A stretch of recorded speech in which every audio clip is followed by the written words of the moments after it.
Here now to discuss it is Bloomberg's Ryan Gould. So Ryan, the company released its financials, so it's getting actually closer to listing for, to an actual listing here. It is. It's far at the starting gun, I would say. This is the first time anyone's sort of going to have real, sort of a true picture of their earnings. We were just going through the S1, like probably most people are right now. And what's interesting is that while revenue grew last year, they actually disclosed a loss of about $2.8 million. Interesting because obviously there were, I think if you talk to Eric Baker, who was a very, very successful in running this business, obviously he started it with a classmate back in the early 2000s. If you look at this, you would think, okay, we had Taylor Swift and the Eras tour last year, a massive tailwind for this business. Going through the S1, I'm looking to figure out where that's going to be, that growth is going to come from.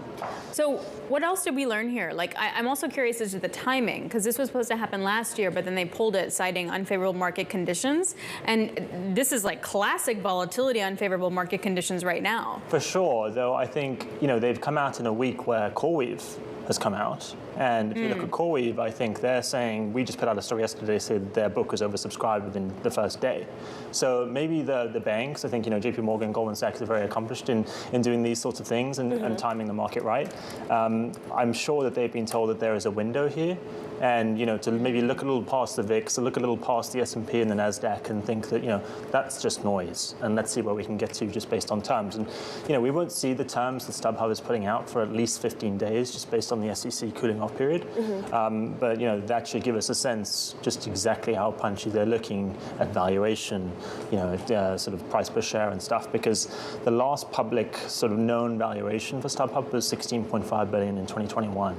So that was a while ago. It was a while ago, but by all accounts, I think we've been told that they're looking for a very, very healthy multiple. Who are the backers of StubHub right now? Who's going to be profiting from this? Bessemer Ventures is in there. I mean, there's quite a few, but I mean, this is very much an Eric Baker story. Okay. I think this is his business. I mean, you'd have to go back and look at some of the history because, as I say, he started it with a classmate in sort of the early 2000s. But this is someone who has a very, very clear image as to what this company should be, who his competitors are. I think if you look at the landscape and think around someone like Ticketmaster and all of the sort of policy ramifications around that's come up in the past couple of years, I think Eric sort of really sees a true vision for what StubHub should be, just sort of almost like democratizing ticket sales. And we should not be beholden to any one player.